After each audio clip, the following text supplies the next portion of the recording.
على سيدنا محمد وعلى آله وأصحابه أجمعين. الحمد لله والصلاة والسلام على سيدنا محمد وعلى آله وأصحابه أجمعين. أما بعد فأعوذ بالله من الشيطان الرجيم. بسم الله الرحمن الرحيم. قد كانت لكم أسوة حسنة في إبراهيم. قد كانت لكم أسوة حسنة في إبراهيم. وقال الله تعالى: وإذ ابتلى إبراهيم ربه بكلمات فأتمهن. صدق الله العظيم. اللهم صل على سيدنا محمد النبي الأمي وعلى آله وأصحابه وسلم. اللهم صل على سيدنا محمد النبي الأمي وعلى آله وأصحابه وسلم. میرے معزز مسلمان بزرگوں، عزیز بھائیوں، حرمت مسلمہ کے مقدس ماں و بہنوں، اللہ کا ارشاد ہے: قد كانت لكم أسوة حسنة في إبراهيم. ہمارے لیے حضرت ابراہیم کی زندگی میں ایک خوبصورت نمونہ ہے. قد كانت لكم أسوة حسنة في إبراهيم. حضرت ابراہیم کی زندگی میں تمہارے لیے ایک خوبصورت نمونہ ہے. یہ اللہ نے اپنی آخری کتاب قرآن میں اور اپنے آخری رسول محمد رسول اللہ کو یہ پیغام دے کر بھیجا ہے. اللہ نے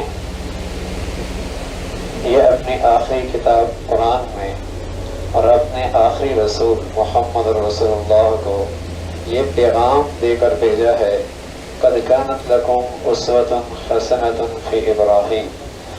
تمہارے لیے حضرت ابراہیم کی زندگی میں ایک خوبصورت نمونہ ہے. تمہارے لیے حضرت ابراہیم کی زندگی میں ایک خوبصورت نمونہ ہے. ابراہیم علیہ السلام ہیں، ان کے بارے میں اللہ کا ارشاد ہے: وَإِذِ ابْتَلَىٰ إِبْرَاهِيمَ رَبُّهُ بِكَلِمَاتٍ فَأَتَمَّهُنَّ. اللہ نے حضرت ابراہیم کو آزمایا، امتحان دیا. امتحان وہاں دیا جاتا ہے جہاں کسی کے احوال کا پتہ کوئی نہ ہو. اس کی ذہنی صلاحیت کیا ہے، اس کی استعداد کیا ہے، اس کی جسے کہیں کہ قوت حافظہ اور ذہانت کیسی ہے. اللہ علیم ہے، اللہ خبیر ہے. اللہ کو امتحان لینے کی کیا ضرورت ہے؟ لیکن ساتھ قرآن کے الفاظ ہیں: اِذِ ابْتَلَىٰ إِبْرَاهِيمَ رَبُّهُ. دیکھو، امتحان لینے والا رب ہے، اور رب اسے کہتے ہیں جو تربیت کرتا ہے. بس اوقات کسی بڑے میدان میں کسی آدمی کو تیار کرنے کے لیے بھی آزمایا جاتا ہے، اور میدان عمل کے لیے اس کے اندر وہ صلاحیتیں اس آزمائشوں کے ذریعے پیدا کی جاتی ہیں تاکہ جب میدان عمل میں جائے تو وہ میدان کے اندر مضبوطی کے ساتھ کھڑا ہو. تو ابراہیم علیہ السلام کو اللہ نے امام الناس بنانا تھا، ساری دنیا کا امام. انی جاعلک للناس امام. آپ کو امام الناس کا مرتبہ منصب اللہ نے دینا تھا. تو آپ کو اس میدان میں جانے کے لیے پہلے آپ کی ایک آزمائش کا دور گزرا، ابراہیم علیہ السلام کا. اور اللہ نے کہا کہ آپ سارے امتحانوں میں پاس ہو گئے، کامیاب ہو گئے. فَأَتَمَّهُ. میں عرض کر رہا ہوں، ابراہیم کی باتیں ہمیں کیوں سنائی جا رہی ہیں؟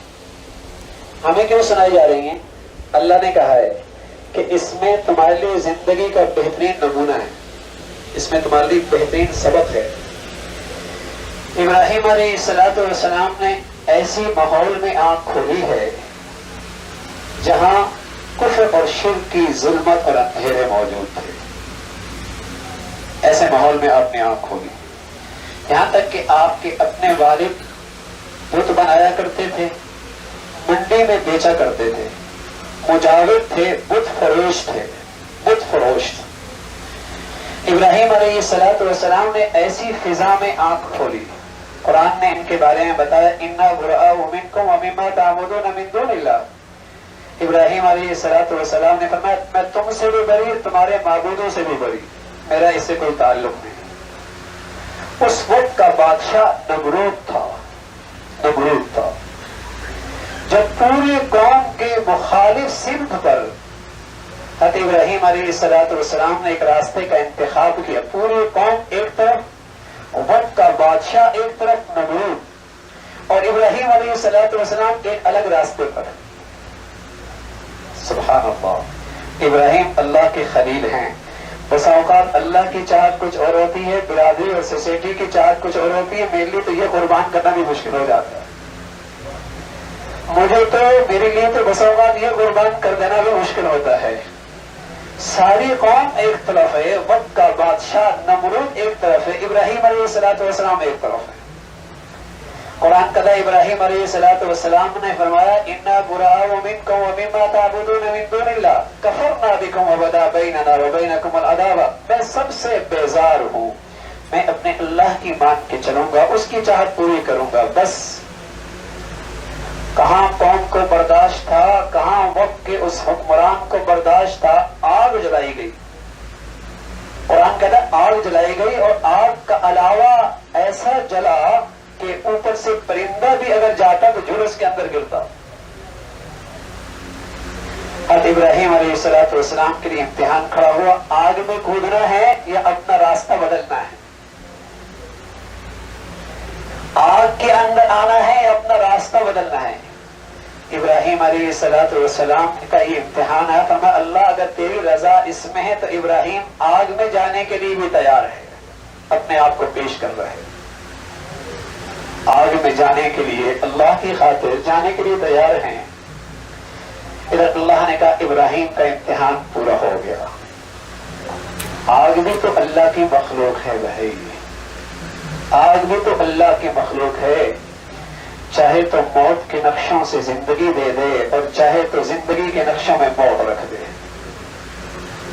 اللہ ہے نا، اللہ ہے. موت کے نقشوں پہ میرے چند دن پہلے ڈاکٹر اکٹھے تھے، انہیں بیان ہوا تو اسی موضوع کا بیان تھا کہ زندگی اور موت اللہ کے اختیار میں ہے. تو کہنے لگا ہم کئی مرتبہ دیکھتے ہیں کہ ایک مریض کے بارے میں ہم کہہ جاتے ہیں کہ شاید رات یہ نہ بچے، تو اگر اس کے رشتہ دار آ جائیں تو ان کی لاش حوالے کر دینا. اور دوسرے کے بارے میں ہمارا یہ خیال ہوتا ہے کہ رات کو اس کو چھٹی کر دینا. جب دوسرے دن آتے ہیں کچھ جانے والا ہوتا ہے اوپر، وہ تو بچ جاتا ہے، جو گھر جانے والا ہوتا ہے اوپر چلا جاتا ہے. تو اللہ کا نظام ہے کہ کس چیز میں کب اللہ صحت رکھ دے، کب کسی چیز کے اندر موت کا نقشہ بن جائے. اب آگ اللہ کی مخلوق ہے. اللہ نے آگ سے کہا میرا خلیل آ رہا ہے، تو نے اس کی مہمانی کرنی، تو اس کی میزبان ہے. میرا خلیل تیرا مہمان بننے آ رہا ہے، خیال رکھنا کہ اسے تکلیف نہ ہو. قُلْنَا يَا نَارُ كُونِي بَرْدًا وَسَلَامًا عَلَىٰ إِبْرَاهِيمَ. قرآن ہے، قرآن کہانیاں نہیں سنا رہا. اور قرآن یہ سب کچھ کیوں بتا رہا ہے کہ اللہ آج بھی اپنی قوت اور طاقت کے ساتھ ہے. میں اور آج دنیا کی ہر طاقت سے متاثر ہوتے ہیں، لیکن میرا دل اللہ کی قدرت سے متاثر نہیں ہوتا. میں آج دنیا کی ہر طاقت کے نقشے سے خوف بھی کرتا ہوں، ڈرتا بھی ہوں. نہیں ہے تو اللہ کا خوف دلوں سے نکلا ہے. نتیجہ کیا نکلا میرے عزیزو؟ جب سے دلوں میں اللہ کا خوف نکلا ہے، یہ ہر چیز سے ڈرنے لگا ہے. اور جب یہ اللہ سے ڈرتا تھا، ہر ایک سے بے نیاز ہوا کرتا تھا. اس لیے کہ اس دل میں دو خوف نہیں جمع ہو سکتے، یا اللہ کا خوف ہوگا یا مخلوق کا خوف ہوگا. جب یہاں اللہ کا ڈر آ جائے گا تو مخلوق کا خوف نکل جائے گا، اور جب یہاں دل سے اللہ کا ڈر نکلے گا ہر چیز سے ڈرے گا. بلکہ کوا اور پرندہ بھی اگر 2 مرتبہ گھر کے دروازے پہ کھڑا ہو جائے کہ ہے کچھ کر دیا، اور کھڑکی کا پردہ بھی تیز ہلنے لگ جائے، لگتا ہے کچھ ہو گیا ہے. اور اگر سرانے کے نیچے کوئی تعویذ لکھا مل گیا تو پھر تو بس زندگی بے چین ہو گئی. کچھ کر دیا کسی نے کچھ کر ہی دیا ہے. ہاں، اتنا خوف ہے، اتنا ڈر ہے، اتنا ڈر ہے. اور وہ مولا، اس کا خوف جب سے نکلا ہے، قسم خدا کی یہ اندر کا خوف نے زندگی خراب کر دی. قرآن نے ایک عجیب تصویر کھینچی ہے. قرآن کہتا ہے وَضَرَبَ اللَّهُ مَثَلًا قَرْيَةً كَانَتْ آمِنَةً مُطْمَئِنَّةً يَأْتِيهَا رِزْقُهَا مِنْ كُلِّ مَكَانٍ فَكَفَرَتْ بِأَنْعُمِ اللَّهِ فَأَذَاقَهَا اللَّهُ لِبَاسَ الْجُوعِ وَالْخَوْفِ کچھ لوگ تھے بڑے امن سے رہتے تھے اور بڑے اطمینان سے رہتے تھے. امن کہتے ہیں باہر کا دشمن کا ڈر بھی کوئی نہیں, اور اطمینان کہتے ہیں اندر بھی خوف کوئی نہیں, اندر بھی کسی کا ڈر نہیں, باہر سے بھی امن, اندر سے بھی اطمینان. ایک بستی والے رہ رہے تھے مطمئن, یأتیہا رزقہا من کل مکان, معاشی حالات بھی بہت اچھی, زمین بھی سونا اگل رہی تھی, آسمان بھی رحمت کی بارشیں بھیج رہا تھا, دائیں بائیں مشرق مغرب شمال جنوب کے سارے تجارتی سفر بھی بڑے پرامن تھے. اللہ میاں کیا ہوا؟ فرمایا اچانک کیا ہوا؟ یأتیہا رزقہا من کل مکان فکفرت بانعم اللہ, فکفرت بانعم اللہ. انہوں نے کیا کیا؟ ان کے اندر ایک مصیبت آ گئی, ان کی زندگیاں ناشکریوں سے بھر گئی. اللہ نے مادی نعمت دی ہے, کبھی زندگی میں شکر ہی نہیں ہے. اللہ نے ایمان اسلام کی دولت دی, اس نعمت کی قدر کوئی نہیں. اللہ نے کیا سزا کیا دی ہے؟ فَأَذَاقَهَا اللَّهُ لِبَاسَ الْجُوعِ وَالْخَوْفِ. اللہ نے 2 عذاب دیے اس دنیا میں. ایک تو یہ کہ اللہ نے ان کو اندر کا فقیر بنا دیا, پیٹ بھرتا ہی نہیں ہے. لباس الجوع, بھوک کا لباس پہنا دیا. لاکھوں ہیں, کروڑوں ہیں, لیکن کیا کریں, یہ ہاتھ کی خارش ہی ختم نہیں ہوتی. میرے عزیزو, دولت مند وہ نہیں ہوتا جس کے ہاتھ میں دولت بہت ہو. بہت والے تجوریوں بھرے رکھنے والے اندر کے فقیر ہوا کرتے ہیں. اصل دولت مندی ہے کہ اللہ دل کو غنی کر دے, اللہ دل سے اللہ غنی بنا دے. اللہ نے فرمایا ایک تو میں نے انہیں بھوک کا لباس بنا دیا کہ اندر ہمیشہ بھوک رہتی ہے, اور دوسرا لباس الخوف, خوف کا لباس پہنا دیا. خوف کا لباس, ہر وقت کوئی ننگی تلوار اس کے سر پہ لٹکی ہوئی ہے جس نے اس کے اندر کو خوف زدہ کر رکھا ہے. اور بس اوقات عجیب بات ہوتی ہے, پتہ نہیں ہوتا میں ڈر کیوں رہا ہوں, خوف کیوں ہے اندر. انجانا سا خوف, انجانا سا خوف, ہر وقت یہ اندر ایک خوف رہتا ہے. اور قرآن کی تعبیر ہے لباس الخوف. جیسے جسم میں ہر وقت لباس ہوتا ہے, اگرچہ بدلتا رہتا ہے, شادی کا اور ہوتا ہے, دفتر کا اور ہوتا ہے, گھر کا اور ہوتا ہے, سونے کا اور ہوتا ہے, ہاں, اور جسے کہیں گے سوئمنگ کا اور ہوتا ہے, لیکن جسم پہ کسی نہ کسی درجے کا لباس ہوتا ہے نا. اللہ کہتا ہے لباس الخوف, میں نے انہیں خوف کا لباس بنا دیا, کسی وقت ان کی جان خوف سے نکلتی نہیں, ہر وقت خوف زدہ رہتا ہے. تو میرے عزیزوں, یہ دل کی کیفیت بتا رہا ہوں. اللہ کا ڈر ہوگا, مخلوق کا ڈر نکل جائے گا, اور یہ دل اللہ کے خوف سے نکل جائے گا. نہ جانے کس کس چیز سے ڈرتا رہے گا, بلکہ انجانے سے حالات, جو ابھی حالات آئی نہیں, ہو سکتا ہے زندگی بھر نہ آئے, جو حالات آئے نہیں ہو سکتا ہے زندگی بھر نہ آئے, لیکن اس کے خوف زدہ کر رکھا ہے. اسی ان چیزوں نے خوف زدہ کر رکھا ہے. انجانے سے خیالات دور کی لے کے آتا ہے اور ڈرتا رہتا ہے. خوف کا لباس. اور ایک یہ ہے کہ اللہ کا ڈر پیدا ہو جائے تو زندگی اور موت صرف اللہ کے اختیار میں. ابراہیم علیہ السلام آگ میں جانے لگے, تیار ہو گئے, اللہ نے آگ سے کہہ دیا ٹھنڈی ہو جا. لیکن بس اوقات ٹھنڈک بھی آدمی کو ہلاک کر دیتی ہے. زیادہ ٹھنڈک ہو جائے تب بھی آدمی ہلاک ہو جاتا ہے, تکلیف میں آ جاتا ہے. اللہ نے کہا قلنا یا نار کونی بردا وسلاما علی ابراہیم, اے آگ ٹھنڈی بھی ہو جا لیکن ایسی کہ سلامتی والی ہو, ابراہیم کو تیری ٹھنڈک سے بھی تکلیف نہ ہو. اور مفسرین نے لکھا ہے جب اللہ نے کہا نا کہ اے آگ ٹھنڈی ہو جا, پوری دنیا میں جہاں بھی آگ جل رہی تھی آگ ٹھنڈی ہو گئی. پوری دنیا میں جہاں بھی آگ تھی اس وقت ٹھنڈی ہو گئی.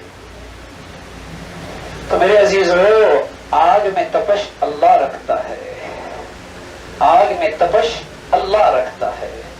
چاہے تو نکال دے, چاہے تو نکال دے. تو یہ قرآن کہانیاں نہیں بیان کرتا, مجھے آپ کو اللہ کا تعارف کراتا ہے. ابراہیم علیہ السلام جب اس امتحان میں کامیاب ہوئے, اللہ نے ایک اور امتحان میں ڈالا. فرمایا اپنا وطن چھوڑو, اپنا گھر چھوڑو اور شام چلے جاؤ, شام چلے جاؤ. ابراہیم علیہ السلام اہلیہ کو ساتھ لیتے ہیں، ایک بچہ اسماعیل ہے جو بڑے ارمانوں سے ملا ہے، بڑے ہی ارمانوں سے سالہ سال اللہ سے مانگتا رہے، تب جا کے اسماعیل جیسا بیٹا ملا ہے۔ لے کے شام چلے گئے، جب شام ٹھہرے ہی تھے کہ جبرائیل آ گئے، براق کی سواری لے کے آئے، کہا اللہ نے کہا اب یہاں سے بھی کوچ کرنا ہے۔ اہلیہ بٹھائی، بچہ ساتھ بٹھایا، سفر شروع ہو گیا۔ آپ نے کہیں پھراؤ، آپ نے کہیں ٹھہرنا ہے۔ ابراہیم علیہ السلام مختلف سبز وادیوں کو دیکھتے، سمندروں اور دریاؤں کو دیکھتے، خوبصورت فضا کو دیکھتے، کہتے ہمارے ٹھہرنے کی جگہ یہی ہے۔ تو جبرائیل فرماتے نہیں، ابھی آگے، ابھی آگے۔ سفر چلتا رہا اور ایک گرم ریگستان میں آ گئے، اور دائیں بائیں کے خشک پہاڑ ہیں، وہ بھی کالے ہیں، اور انسان نام کی چیز کوئی نہیں، پانی کا قطرہ کوئی نہیں۔ اس گرم ریگستان نے فرمایا یہ ہے آپ کی ٹھہرنے کی جگہ، یہ ہے ٹھہرنے کی جگہ۔ اور ساتھ یہ بھی فرمایا کہ یہاں آئندہ ایک بستی آباد ہونے والی ہے، اور یہاں اللہ کے گھر تعمیر کرنا ہے۔ وہاں ٹھہراؤ ہو گیا۔ جب حضرت ابراہیم علیہ السلام اپنے بچے کو، حضرت حاجرہ کو وہاں چھوڑتے ہیں تو اللہ کی طرف سے حکم ہوتا ہے خود چلے جاؤ، ان کو یہاں ٹھہرا دو۔ کیا امتحان ہے بھائی! اہلیہ کو چھوڑ دو اس گرم ریگستان میں، ان خشک پہاڑ میں، جہاں انسان نما چیز کوئی نہیں، پانی کا قطرہ کوئی نہیں، زندگی کا سامان کوئی نہیں۔ معصوم سے بچے کو چھوڑ دو، اہلیہ کو چھوڑ دو۔ بس اوقات آدمی میرے عزیزوں اپنے اوپر درد لے لیتا ہے، تکلیف لے لیتا ہے، دکھ لے لیتا ہے، آزمائش لے لیتا ہے، اپنے بچوں کو بچاتا ہے، بلکہ زندگی بھر مشقتیں اٹھاتا ہے اس لیے کہ اپنے بچوں کو تکالیف سے بچا لے۔ جتنی محبت خالص باپ کو بیٹے کے ساتھ ہوتی ہے، یہ خالص محبت اور کہیں نہیں ملے گی۔ ایک باپ ہی ایسا ہے جو چاہتا ہے کہ میرا بیٹا مجھ سے بھی آگے نکل جائے۔ ایک باپ ہی ایسا ہوتا ہے جو یہ چاہتا ہے کہ میرا بیٹا مجھ سے بھی آگے نکل جائے۔ ایک آدمی عبداللہ ابن عمر کی خدمت میں آیا اور اپنی ماں کو کندھے پہ اٹھایا ہوا، کندھے پہ اٹھا کے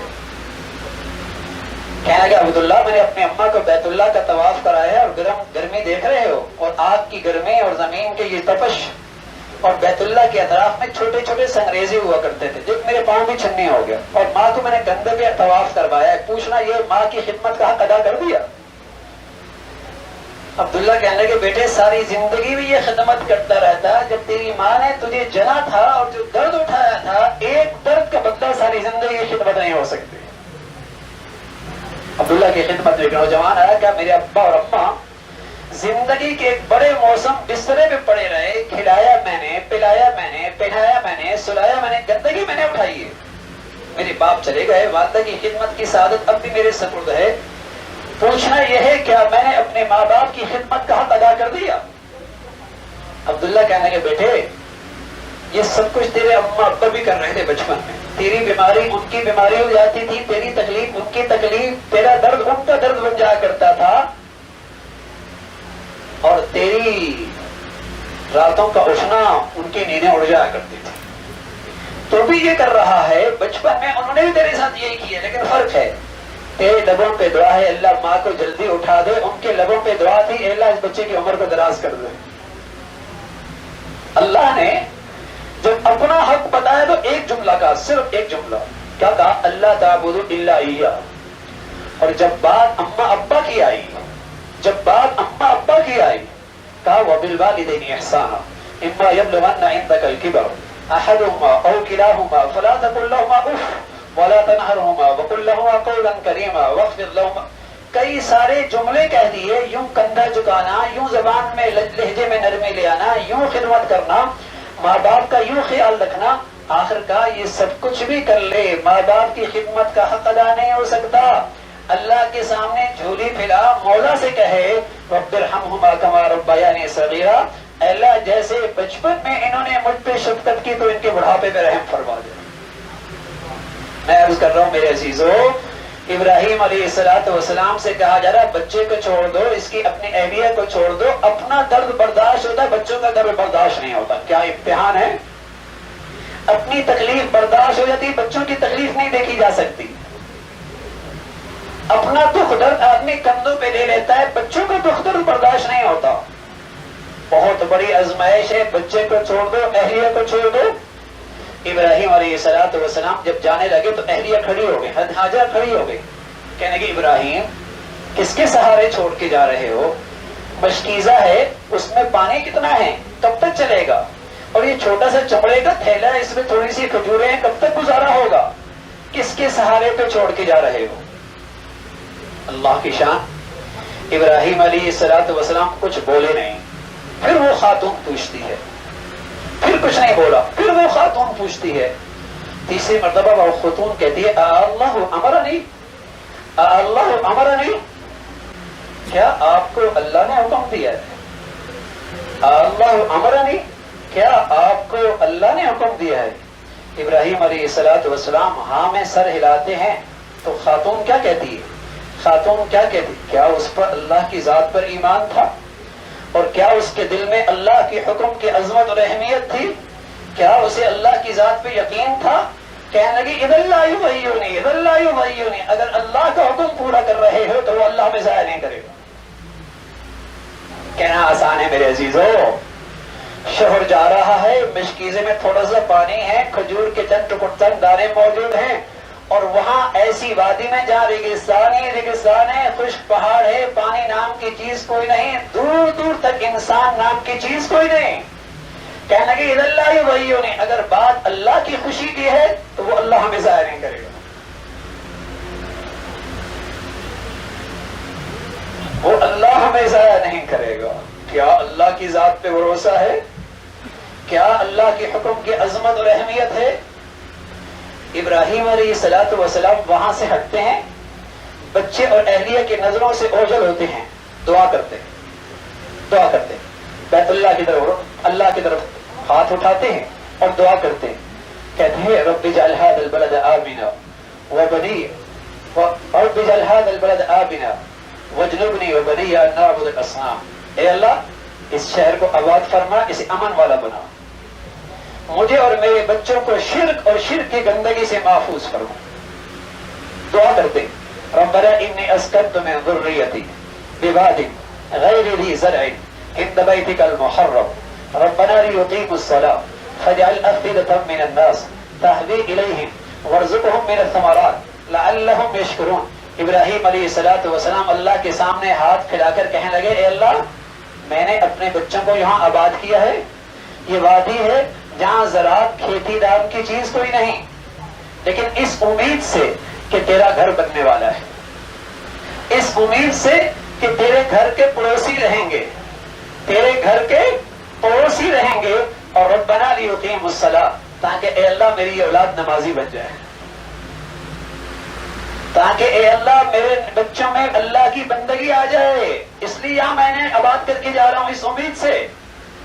اگلی بات فَجْعَلْ أَفْئِدَةً مِّنَ النَّاسِ تَهْوِي إِلَيْهِمْ وَارْزُقْهُم مِّنَ الثَّمَرَاتِ لَعَلَّهُمْ يَشْكُرُونَ. لا، زندگی بھی ہے اور زندگی کی ضروریات بھی ہیں، زندگی بھی ہے اور زندگی کی ضروریات بھی ہیں. اللہ لوگوں کو ادھر متوجہ کر دے، لوگ یہاں آباد ہو جائیں اور یہاں تو انہیں پھل عطا فرما، زندگی کی ضروریات عطا فرما تاکہ تیرے شکر بجا.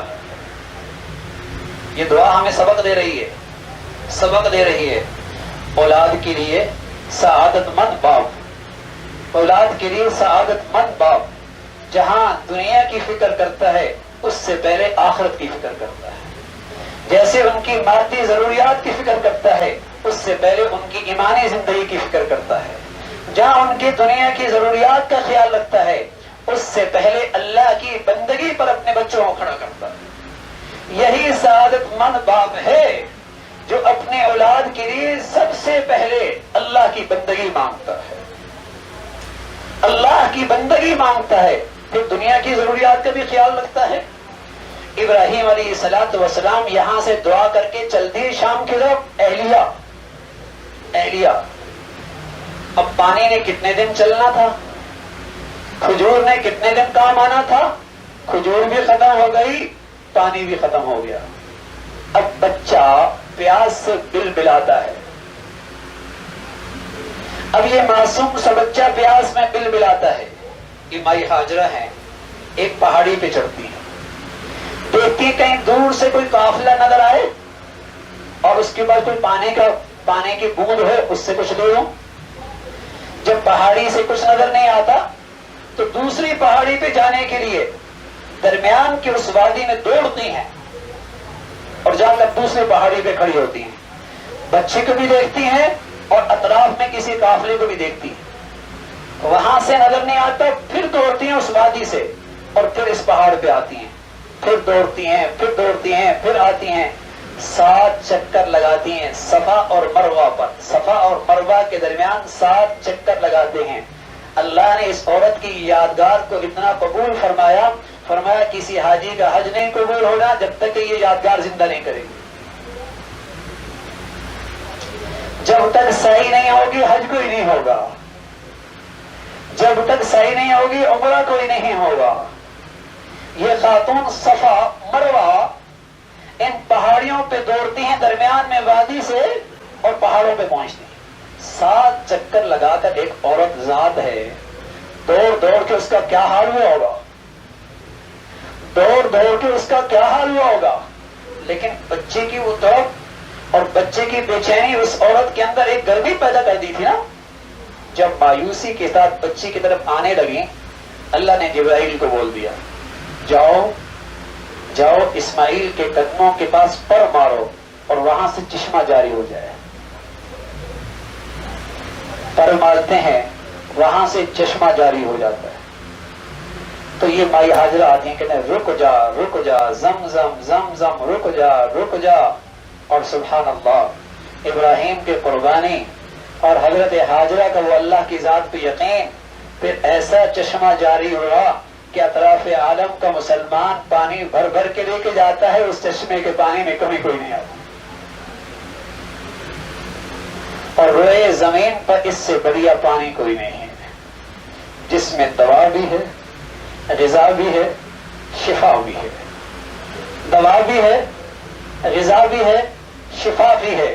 اللہ کے نبی صلی اللہ علیہ وسلم فرمایا کرتے تھے، ماء زمزم لما شرب لہ، ماء زمزم لما شرب لہ، زمزم کا پانی ہر اس چیز میں مفید ہے جس مقصد کے لیے پیا جائے، بشرطیہ کہ یقین صحیح ہو۔ میں نے ایک دیہاتی کو دیکھا، بتاف میں گرا، اس کے سر پہ زخم لگا، زخم پہ کوئی پانی نہیں لگاتا، لیکن دیہاتی لوگوں کا یقین عجیب ہوتا ہے، اس نے پانی ملا، کئی دن تک پانی مت ملا، کوئی علاج نہیں کیا، زخم صحیح ہو گیا۔ ماء زمزم لما شرب لہ، جس مقصد کے لیے پانی پیے گا بشرطیہ کہ یقین ہو۔ وہ تو مشہور ہے نا، ایک آدمی نے کہہ دیا بسم اللہ پڑھ کے دریا پار کر لو، ہاں تو جس نے سنا تھا اس نے تو پار کر لیا، اور جس نے کہا وہیں کھڑا رہا۔ بات یقین کی ہے، اس پانی میں یہ صحت بھی ہے، یہ دوا بھی ہے، یہ غذا بھی ہے، اللہ نے اس میں وہ طاقت بھی رکھی ہے، برکت بھی رکھی ہے۔ ماء زمزم لما شرب لہ، لیکن جس انداز سے اسے پیے گا، جس یقین کے ساتھ اسے پیے گا، اللہ کے نبی صلی اللہ علیہ وسلم فرمایا کرتے تھے، ایمان والا اسے پیٹ بھر کے پیتا ہے، ایمان والا اسے پیٹ بھر کے پیتا ہے، اور جب نفاق ہوتا ہے تو وہ بہت تھوڑا پانی پیتا ہے۔ اللہ کے نبی بڑا ڈول لیا کرتے تھے، بڑا ڈول، اور اس ڈول کو پیتے جاتے پیتے جاتے پیتے جاتے پیتے جاتے، اور پورا ڈول ختم کر دیا جاتے، کچھ بچ جاتا سر پہ ڈال دیا کرتے۔ اس خاتون کا یہ یقین، حضرت ابراہیم کی یہ قربانی اور یہ زمزم کا چشمہ۔ اب کیا ہوا؟ ابراہیم علیہ الصلوۃ والسلام آتے ہیں، اپنے بچوں سے آ کے ملتے ہیں، بچوں سے آ کے کبھی کبھی ملاقات کرتے ہیں۔ بچہ بڑا ہو گیا، اتنا بڑا ہو گیا کہ باپ کی انگلی پکڑ کے چل سکتا ہے، اپنی ضرورت خود پوری کر سکتا ہے، اپنے فائدے اور نقصان کی چیز سے باخبر اور واقف ہو گیا، اتنا بڑا بچہ ہو گیا۔ ایک اور امتحان آیا، اور اس امتحان کی یادگاری مینا کا میدان ہے۔ اس امتحان کی یادگار یہ مینا کا میدان ہے۔ فلما بلغ معه السعي قال يا بني إني أرى في المنام أني أذبحك فانظر ماذا ترى فلما بلغ معه السعي، جب یہ بچہ اتنا بڑا ہو گیا کام کاج کر سکتا ہے، ابراہیم علیہ السلام نے فرمایا یا بنیا میرے بیٹے انی ارا فی المنام انی اذبحک، میں نے خواب میں دیکھا میں تجھے ذبح کر رہا ہوں۔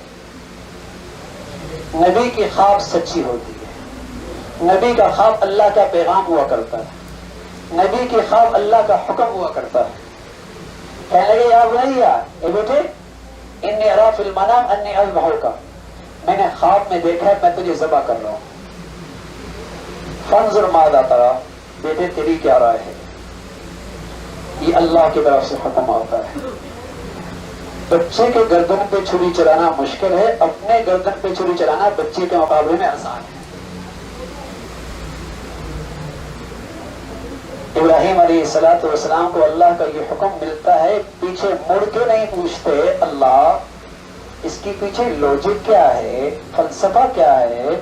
دنیا کی کسی مہذب سلطنت میں، کسی مہذب حکومت میں ایسا نہیں کہ باپ بیٹے کو قتل کر دے، پیچھے مڑ کے نہیں دیکھا۔ اللہ میاں اس میں کیا حکمت ہے کہ باپ اپنے بیٹے کے گردن پہ چھری چلا دے؟ ہاں میرے عزیزو، اللہ کہہ رہا ہے ابراہیم کی زندگی میں تمہارے لیے بہترین نمونہ ہے۔ ہمیں تو بس اوقات بکرا ذبح کرتے ہوئے سمجھ میں نہیں آتا، بیل ذبح کرتے ہوئے سمجھ میں نہیں آتا، کئی ساری آوازیں کانوں کو ٹکراتی میاں کسی اور کام میں اتنا پیسہ لگا دیا جائے، اتنا نالیوں میں خون بہانے کا کیا فائدہ؟ ہمیں تو بکرا گائے ذبح کرتے ہوئے سمجھ میں نہیں آتی، ابراہیم علیہ السلام کو بیٹا ذبح کرنا سمجھ میں آ گیا۔ بات یہ ہے کہ اللہ کے حکم کی عظمت جب سمجھ میں آ جائے نا تو سب سے بڑی حکمت یہ ہے اس کے سامنے سر جھکا لو، اس مولا کے سامنے سر جھکا لو۔ یہی اسلام ہے، یہی بندگی ہے۔ ابراہیم علیہ السلام نے نہیں پوچھا کہ اس کے پیچھے اللہ فلسفہ کیا ہے، لوجک کیا ہے، حکمت کیا ہے۔ بیٹے سے پوچھنے لگے بیٹے اللہ کا حکم آیا ہے کیا خیال ہے؟ بیٹا بھی اسماعیل علیہ السلام کہنا آسان ہے، بیٹے کہنے لگا ابا جان افعل ما تؤمر، افعل ما تؤمر، جو اللہ نے آپ کو حکم دیا ہے آپ پورا کیجیے۔ ستجدنی انشاءاللہ من الصابرین، انشاءاللہ آپ مجھے اللہ کی حکم کی تعمیل میں ثابت قدم پائیں گے، آپ مجھے پیچھے نہیں پائیں گے۔ آپ کو اللہ کا حکم ملا ہے نا، میرے گردن پہ چھری چلانی ہے میں تیار ہوں، آپ مجھے انشاءاللہ ثابت قدم پائیں گے۔ باپ بیٹے کو ذبح کرنے کے لیے تیار ہے، بیٹا ذبح ہونے کے لیے تیار ہے۔ کہانی نہیں ہے میرے عزیزو، قرآن ہے قرآن، اور قرآن میں کوئی چیز ظاہر نہیں ہوتی، یہ میرے اور آپ کے لیے ایک سبق ہے، یہ میرے اور آپ کے لیے زندگی میں ایک نمونہ ہے۔ بتاؤ آج اللہ کے حکم کے خاطر ہم کس چیز سے قربانی دے رہے ہیں؟ ایک طرف اللہ کا حکم آ جائے، ایک طرف برادری آ جائے، ایک طرف اللہ کا حکم آ جائے اسٹیٹس آ جائے، ایک طرف اللہ کا حکم آ جائے، ایک طرف معاشرت آ جائے، ایک طرف معاشرہ سوسائٹی آ جائے، ایک طرف اللہ کا حکم آ جائے، ایک طرف دنیا کا مفادات آ جائے۔ بتاؤ ہم کس کو اہمیت دیتے؟ ہم کسے اہمیت دیتے؟ رسول اللہ صلی اللہ علیہ وسلم فرمانے لگے اذا علمت امتی الدنیا نزعت منها ہیبۃ الاسلام، جب میری امت دنیا کو بڑی چیز سمجھنے لگے گی اور اپنی خواہشات کا بت اس کی نظر میں بہت بڑا ہو جائے گا، اپنے مفادات کا بت اس کی نظر میں بہت بڑا ہو جائے گا، اسلام کے حکموں کی عظمت اس کے دل سے نکل جائے گی، اسلام کے حکموں کی عظمت اس کے دلوں سے نکل جائے گی۔ اذا عظمت امتی الدنیا نزعت منها ہیبۃ الاسلام، اسلام کی ہیبت عظمت اس کے دل سے نکل جائے گی۔ لیکن میرے عزیزو ایسے دور میں جہاں اللہ کے حکموں کی عظمت نہ رہے، رسول اللہ صلی اللہ علیہ وسلم نے کچھ لوگوں کو دعا دی، کچھ لوگوں کے لیے اللہ کے نبی کی دعا ہے۔ لوگ کہتے ہیں وہ میرے لیے دعا کر دو، لوگ کہتے ہیں میرے لیے دعا کر دو، کچھ لوگوں کے لیے ہمیشہ اللہ کے نبی کی دعا ہے. رسول اللہ صلی اللہ علیہ وسلم فرمانے لگے الدین بدأ غریبا وسيعود غریبا فطوبى للغرباء الذين يصلحون ما افسد الناس من بعدي من سنتي. دین جب ابتدا میں آیا تھا اجنبی تھا، ایک وقت پھر آئے گا دین پھر اجنبی ہو جائے گا. دین جب ابتدا میں آیا تھا اجنبی تھا، ایک دن پھر آئے گا دین والے اجنبی نظروں سے لوگوں یہاں دیکھیں گے. یہ کیسے ہو سکتا ہے؟ لیکن رسول اللہ صلی اللہ علیہ وسلم نے دعا دی فطوبى للغرباء الذين يصلحون ما افسد الناس من بعدي من سنتي. اے اللہ تو انہیں خوش و خرم رکھنا، تو انہیں خوش و خرم رکھنا. جب دنیا میرے طور طریقوں کو مٹا رہی تھی، یہ کھڑے ہو گئے اور میرے طریقوں کو زندہ کرنے لگے، میرے طریقوں کو زندہ کرنے لگے. اے اللہ تو انہیں خوش و خرم رکھنا.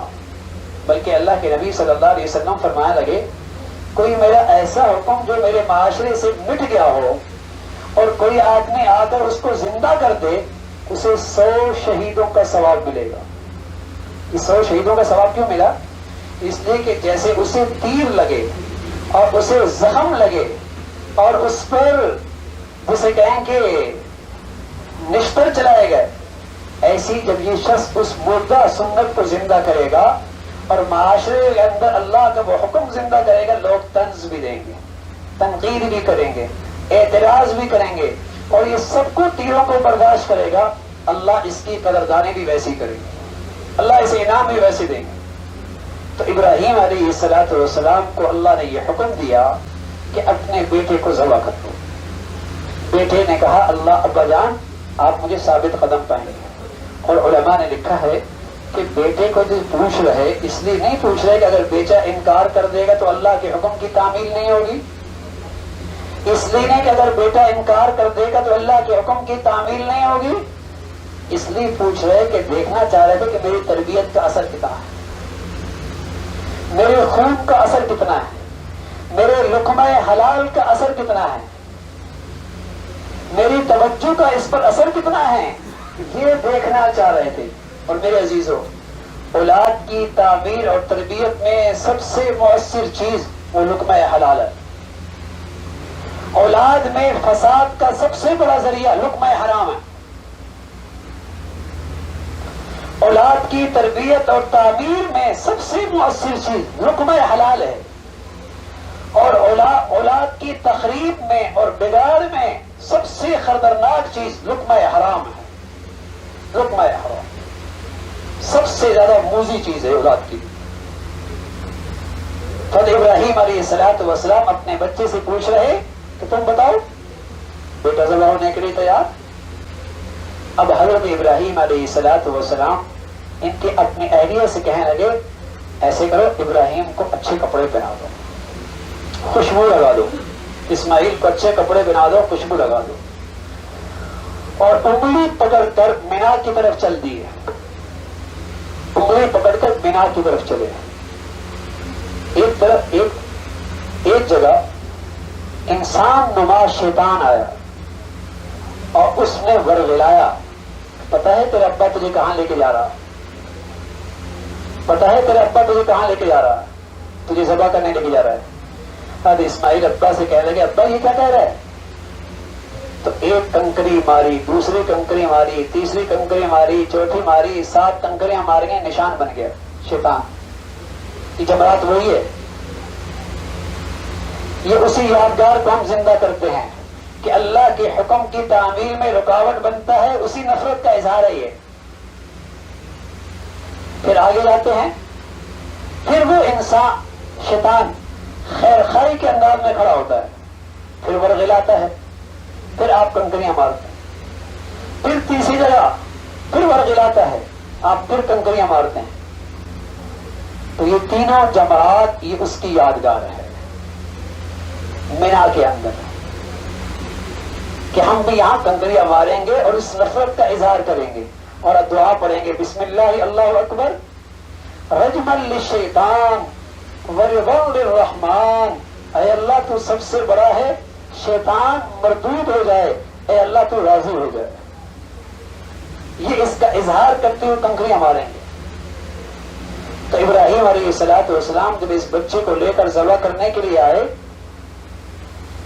تو بیٹا اسماعیل کہنے لگا ابا جان مجھے پیشانے کے بل لٹانا تاکہ آپ کی نظریں میرے چہرے پہ نہ پڑے، اس لیے کہ ایسا نہ ہو کہ آپ کی نظریں میری چہرے پہ پڑ گئیں تو پدری شفقت باپ بیٹے کا وہ تعلق کے بیچ میں رکاوٹ نہ بن جائے، اس لیے آپ ایسا کیجئے کہ آپ مجھے پیشانے کے بل لٹانا، وَتَلَّهُ لِلْجَبِينِ، پیشانے کے بل لٹانا، اور ساتھ کہنے لگے اسماعیل ابا جان میرے کپڑوں کو سمیٹ لینا اور میرے پاؤں کو باندھ دینا، کہیں ایسا نہ کہ میں بے اختیار چڑھوں اور حرکت کروں تو میرے خون کہیں میرے جو کپڑوں پہ اس کے چھینٹے نہ پڑیں، پھر کہیں ایسا نہ ہو کہ میرے ماں اس دکھ کو برداشت نہ کر سکے، اس تکلیف کو برداشت نہ کر سکے۔ سبحان اللہ، یہ منظر مینا کے میدان میں آسمان کے فرشتوں نے دیکھا،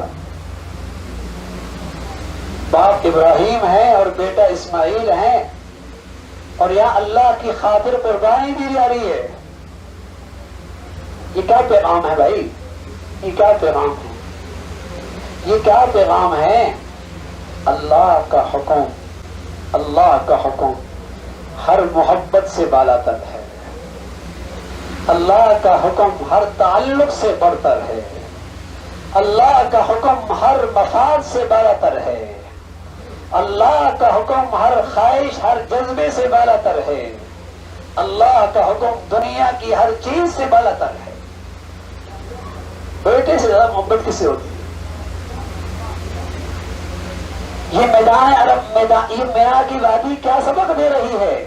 یا حضرت ابراہیم علیہ السلام کی یادگار موجود ہے، تم یہاں سے یہ پیغام لے کے جاؤ اپنی زندگی کے لیے کہ آئندہ میری زندگی میں اللہ کا حکم ہر محبت سے بالا تر ہوگا۔ یہ اس مینا کی وادی کا سبق ہے بھائی،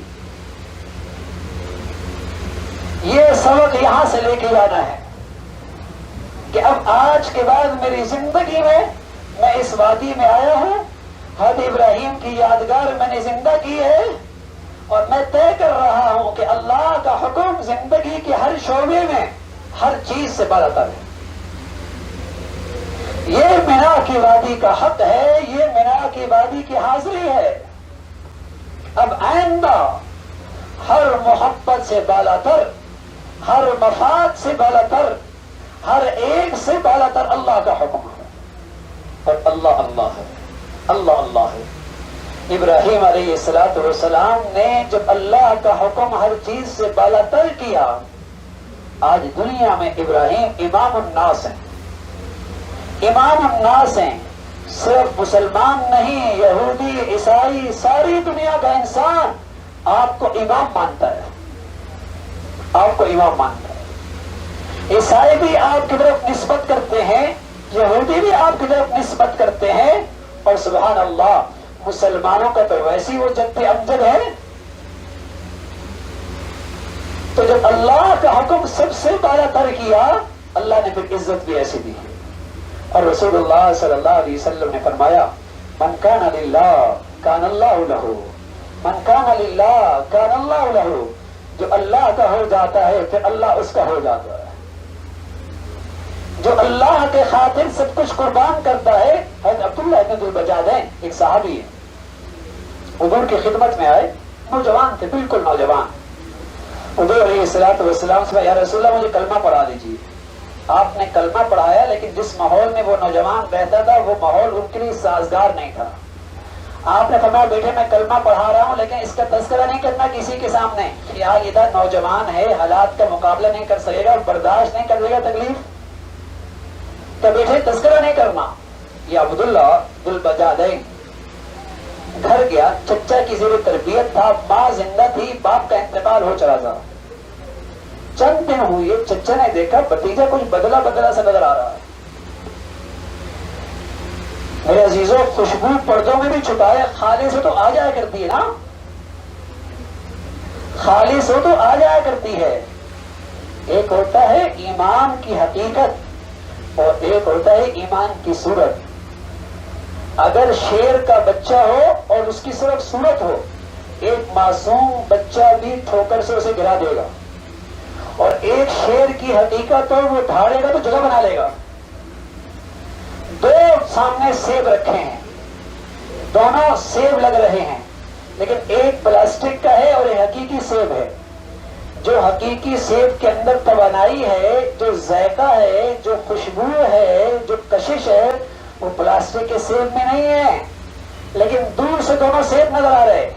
میرے عزیزو، ایمان کی حقیقت اور ہوتی ہے، ایمان کی صورت اور ہوتی ہے. جب ایمان کی حقیقت ہوتی ہے تو وہ بتاتی ہے کہ ایمان اندر ہے. صورت اور حقیقت میں بڑا فرق ہے. چند دن گزرے، چچا نے کہا بھتیجا بدلا بدلا سا لگا. اب ایمان ہے اور امتحان آ گیا امتحان کا. جھوٹ کیسے بولے؟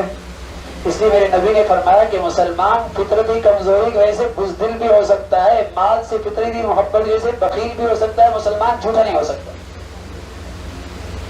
مسلمان جھوٹا نہیں ہو سکتا.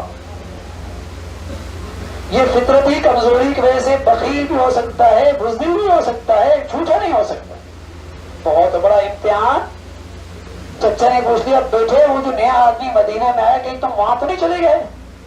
جھوٹ کیسے بولے؟ کہنے کہ چچا وہیں سے ہو کے آیا ہو.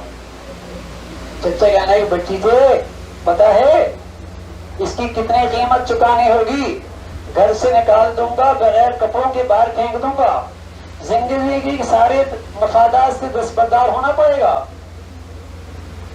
نتیجہ کہنے کا چچا اب ساری دنیا چھوٹ سکتی ہے، نبی کا دامن نہیں چھوٹ سکتا. ایمان بھی عجیب چیز ہے.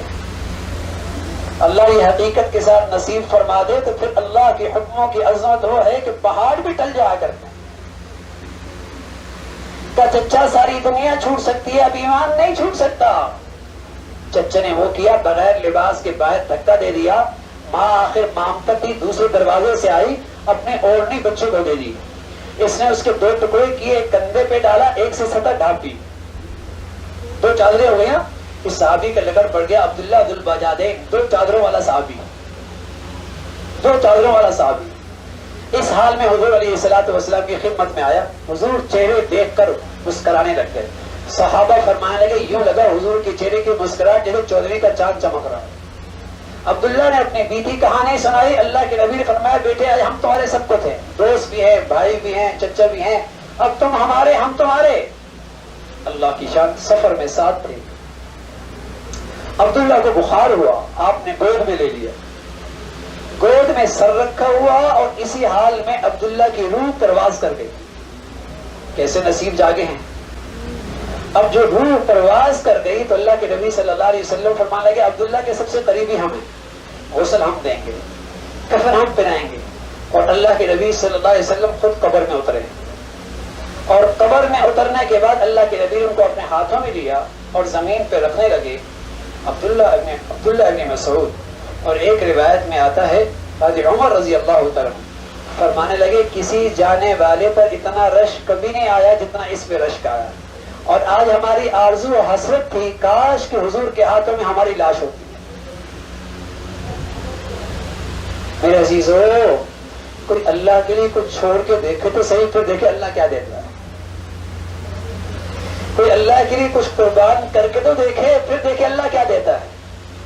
من ترک شیئا للہ عوضہ اللہ خیرا منہ. جو اللہ کی خاطر کچھ چھوڑتا ہے اللہ اس سے بہتر چیز نصیب فرماتا ہے. میں آج کی دنیا کی بات بتاتا ہوں. کوئی ان آنکھوں کو حرام سے بچا کے دیکھے تو صحیح، پھر دیکھیں حلال رشتوں کی کیا مٹھاس ہے. کوئی ان زبان کو حرام بولوں سے روک کے تو دیکھے، پھر دیکھو حلال کے بولوں میں کیا مزہ ہے. ارے میاں کوئی حرام سے بچ کے تو دیکھے، پھر دیکھو حلال میں برکت کیسی ہوا کرتی ہے. کوئی حرام کی زندگی چھوڑ کے تو دیکھے، پھر دیکھو حرام کی زندگی کا مزہ کیا ہے. ایسا نہیں میرے عزیزوں کہ اللہ نے سب ادھار کر کے رکھا ہے. ہاں، اللہ کی خاطر کو چھوڑ کے دیکھے پھر اللہ کیا عزت دیتا ہے، پھر اللہ دلوں میں کیا عزت دیتا ہے.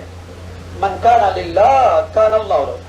تو ابراہیم علیہ السلام نے اس وادی میں ایک یادگار چھوڑی ہے، اور آنے والے مسلمانوں کو حجاج کو یہ سبق دیا ہے، دیکھو اللہ کا حکم ہر چیز سے برتر ہے۔ یہ ہے اس وادی کا پیغام کہ ابراہیم اپنے بیٹے کے گردن پہ چھری چلا رہے، مجھے اور آپ کو پیغام دے رہے، دیکھو اللہ کا حکم ہر محبت سے بالاتر ہے۔ تو ہم بھی آج دیکھ رہے بھائی، کہیں میرا خواہش ہے، کہیں میرا جذبہ ہے، کہیں میرے جذبات ہیں، کہیں میرا مفادات ہیں۔ اب دیکھو اللہ کا حکم سب پہ بالاتر ہے۔ یہ ہے اس وادی کا پیغام۔ جب ابراہیم علیہ السلام اپنے اس امتحان میں کامیاب ہو گئے، آسمان کا کیا منظر ہوگا؟ فرشتے بھی حیران ہیں، آج زمین پہ یہ کیسی قربانی ہونے والی ہے کہ باپ بیٹے کو ذبح کرنے لگا ہے۔ عجیب فضا ہے آسمان پر۔ اللہ نے حکم دیا، وَنَادَيْنَاهُ أَن يَا إِبْرَاهِيمُ قَدْ صَدَّقْتَ الرُّؤْيَا إِنَّا كَذَلِكَ نَجْزِي الْمُحْسِنِينَ إِنَّ هَذَا لَهُوَ الْبَلَاءُ الْمُبِينُ۔ اے ابراہیم، تو نے خواب سچ کر دکھائی، تو اس امتحان میں بھی کامیاب ہو گیا ہے۔ یہ بہت بڑی آزمائش تھی۔ وَفَدَيْنَاهُ بِذِبْحٍ عَظِيمٍ، اللہ نے ایک دمبا بھیجا اور اسماعیل کے بدلے میں وہ ذبح ہو گئے۔ آنے والے مسلمانوں کو پیغام مل گیا، ہمیشہ تم نے ابراہیم کی سنت کو زندہ کرنا۔ یہ تو ظاہری سانچہ ہے کہ تم بیل ذبح کر رہے ہو، اونٹ ذبح کر رہے ہو، بکرا ذبح کر رہے ہو۔ اس قربانی کی روح کیا ہے؟ اس قربانی کی روح کیا ہے؟ اس قربانی کی روح یہ ہے، اے اللہ تو نے بکرے کی بات کی ہے، اگر تو اولاد بھی مانگتا اور میری جان بھی مانگتا، تیرے حکم کی خاطر سب قربان۔ یہ قربانی کی روح ہے۔ ان صلاتی و نسکی و محیای و مماتی للہ رب العالمین۔ نماز بڑھیا عبادت، قربانی بڑھیا عبادت، لیکن اللہ کو مطلوب کیا ہے؟ اللہ کو مطلوب کیا ہے؟ اللہ کو مطلوب یہ ہے کہ تمہارا جینا مرنا سب اللہ کی خاطر ہے۔ نماز بڑی عبادت، قربانی بڑی عبادت، لیکن مسلمان سے اللہ چاہتا کیا ہے؟ کہ میرا جینا مرنا سب اللہ کی خاطر ہے۔ تو میرے عزیزو، میں صبح والی بات پھر کہوں گا، صبح والی بات پھر کہوں گا کہ ہم مسلمان اسلام پہ عمل کرتے ہیں اس لیے کہ ثواب ملے گا، ہم اللہ کا حکم پورا کرتے ہیں اس لیے کہ ثواب ملے گا، ہاں اس لیے نہیں کرتے، اس لیے نہیں کرتے کہ اس سے میری زندگی بنے گی، اس سے میری زندگی بنے گی۔ اور دوسری بات عرض کی تھی کہ ہم حج کر رہے ہیں، ثواب ملے گا، فریضہ پورا ہو رہا ہے، اس سے آگے کی سوچ کر کے حج کرو۔ ہم حج اس لیے کر رہے ہیں، ہم حج اس لیے کر رہے ہیں کہ اس حج سے ہم اپنی پوری زندگی بدلیں۔ ہم حج اس لیے کر رہے ہیں کہ آج کے بعد آئندہ پوری زندگی میں اللہ کا حکم سب سے بالاتر رہے گا، تجارت میں بھی، زراعت میں بھی، کاشتکاری میں بھی، ملازمت میں بھی۔ جہاں اللہ رب العزت نے آپ کو معاشرے میں عزت دی ہے، مقام دیا ہے، یہ اللہ کی ایک نعمت ہے، وہاں یہ دیکھنا ہے کہ اللہ کا حکم میں کیسے زندہ کر سکتا ہوں، اللہ کے حکم کی عظمت کو کیسے بڑھا سکتا ہوں۔ تو یہ میرے عزیزو حج اس لیے کر رہے کہ اس حج سے ہم نے اپنی پوری زندگی بدلنی ہے اور اللہ سے یہی مانگنا ہے۔ اللہ کرے بھائی اللہ رب العزت یہ حج کی برکتیں اور حج کی یہ قبولیت اور حج کی یہ نیت ہم سب کی طرف سے قبول فرما لے۔ وآخر دعوانا ان الحمدللہ رب العالمین۔ وعلى سيدنا محمد وعلى آله وأصحابه أجمعين. الحمد لله والصلاة والسلام على سيدنا محمد وعلى آله وأصحابه أجمعين. أما بعد فأعوذ بالله من الشيطان الرجيم. بسم الله الرحمن الرحيم. قد كانت لكم أسوة حسنة في إبراهيم. قد كانت لكم أسوة حسنة في إبراهيم. وقال الله تعالى: وإذ ابتلى إبراهيم ربه بكلمات فأتمهن. صدق الله العظيم. اللهم صل على سيدنا محمد النبي الأمي وعلى آله وأصحابه وسلم. اللهم صل على سيدنا محمد النبي الأمي وعلى آله وأصحابه وسلم. میرے معزز مسلمان بزرگوں، عزیز بھائی، حرمت مسلمہ کے مقدس ماں اور بہنوں، اللہ کا ارشاد ہے قد كانت لكم اسوة حسنة في ابراہیم، ہمارے لیے حضرت ابراہیم کی زندگی میں ایک خوبصورت نمونہ ہے۔ قد كانت لكم اسوة حسنة في ابراہیم، حضرت ابراہیم کی زندگی میں تمہارے لیے ایک خوبصورت نمونہ ہے۔ یہ اللہ نے اپنی آخری کتاب قرآن میں اور اپنے آخری رسول محمد رسول اللہ کو یہ پیغام دے کر بھیجا ہے۔ اللہ نے یہ اپنی آخری کتاب قرآن میں اور اپنے آخری رسول محمد رسول اللہ کو یہ پیغام دے کر بھیجا ہے قد كانت لكم اسوة حسنة في ابراہیم، تمہارے لیے حضرت ابراہیم کی زندگی میں ایک خوبصورت نمونہ ہے۔ تمہارے لیے حضرت ابراہیم کی زندگی میں ایک خوبصورت نمونہ ہے۔ ابراہیم علیہ السلام ہیں، ان کے بارے میں اللہ کا ارشاد ہے وَإِذِ ابْتَلَىٰ إِبْرَاهِيمَ رَبُّهُ بِكَلِمَاتٍ فَأَتَمَّهُنَّ، اللہ نے حضرت ابراہیم کو آزمایا، امتحان دیا۔ امتحان وہاں دیا جاتا ہے جہاں کسی کے احوال کا پتہ کوئی نہ ہو، اس کی ذہنی صلاحیت کیا ہے، اس کی استعداد کیا ہے، اس کی جسے کہیں کہ قوت حافظہ اور ذہانت کیسی ہے۔ اللہ علیم ہے، اللہ خبیر ہے، اللہ کو امتحان لینے کی کیا ضرورت ہے؟ لیکن ساتھ قرآن کے الفاظ ہیں اِذِ ابْتَلَىٰ إِبْرَاهِيمَ رَبُّهُ، دیکھو امتحان لینے والا رب ہے، اور رب اسے کہتے ہیں جو تربیت کرتا ہے۔ بس اوقات کسی بڑے میدان میں کسی آدمی کو تیار کرنے کے لیے بھی آزمایا جاتا ہے، اور میدان عمل کے لیے اس کے اندر وہ صلاحیتیں اس آزمائشوں کے ذریعے پیدا کی جاتی ہیں تاکہ جب میدان عمل میں جائے تو وہ میدان کے اندر مضبوطی کے ساتھ کھڑا ہو۔ تو ابراہیم علیہ السلام کو اللہ نے امام الناس بنانا تھا، ساری دنیا کا امام۔ انی جاعلک للناس امام، آپ کو امام الناس کا مرتبہ منصب اللہ نے دینا تھا۔ تو آپ کو اس میدان میں جانے کے لیے پہلے آپ کی ایک آزمائش کا دور گزرا ابراہیم علیہ السلام کا، اور اللہ نے کہا کہ آپ سارے امتحانوں میں پاس ہو گئے، کامیاب ہو گئے۔ فَأَتَمَّهُ، میں عرض کر رہا ہوں ابراہیم کی باتیں ہمیں کیوں سنائی جا رہی ہیں؟ ہمیں کیوں سنائی جا رہی ہیں؟ اللہ نے کہا ہے کہ اس میں تمہارے لیے زندگی کا بہترین نمونہ ہے، اس میں تمہارے لیے بہترین سبق ہے۔ ابراہیم علیہ السلام نے ایسی ماحول میں آنکھ کھولی ہے جہاں کفر اور شرک کی ظلمت اور اندھیرے موجود تھے۔ ایسے ماحول میں آپ نے آنکھ کھولی، یہاں تک کہ آپ کے اپنے والد بت بنایا کرتے تھے، منڈی میں بیچا کرتے تھے، مجاور تھے، بت فروش تھے، بت فروش تھے۔ ابراہیم علیہ السلام نے ایسی فضا میں آنکھ کھولی، قرآن نے ان کے بارے میں بتایا اِنَّا بُرَآءُ مِنْكُمْ وَمِمَّا تَعْبُدُونَ مِن دُونِ اللَّهِ۔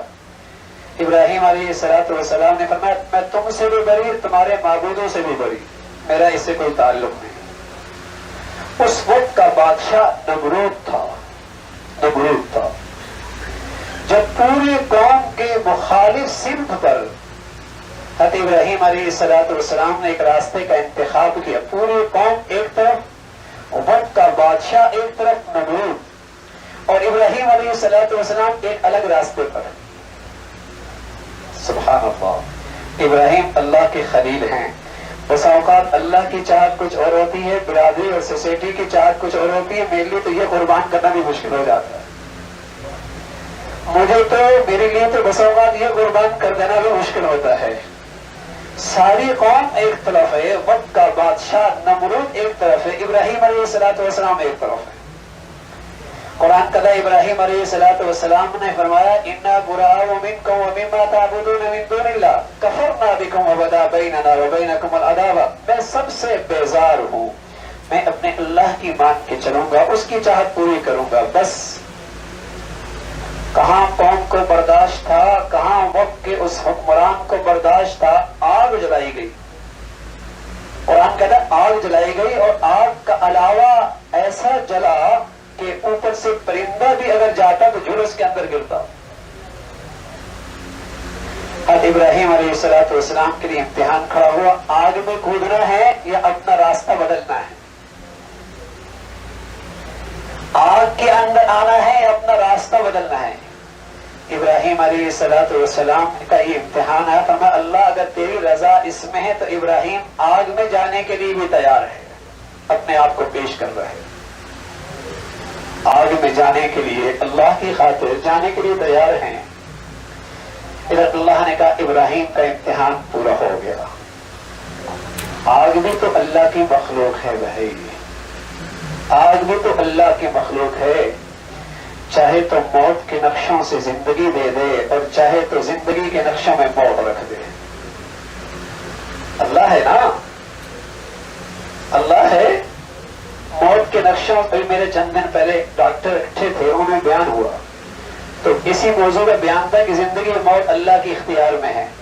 تو کہنے لگا ہم کئی مرتبہ دیکھتے ہیں کہ ایک مریض کے بارے میں ہم کہہ جاتے ہیں کہ شاید رات یہ نہ بچے تو اگر اس کے رشتہ دار آ جائیں تو ان کی لاش حوالے کر دینا، اور دوسرے کے بارے میں ہمارا یہ خیال ہوتا ہے کہ رات کو اس کو چھٹی کر دینا.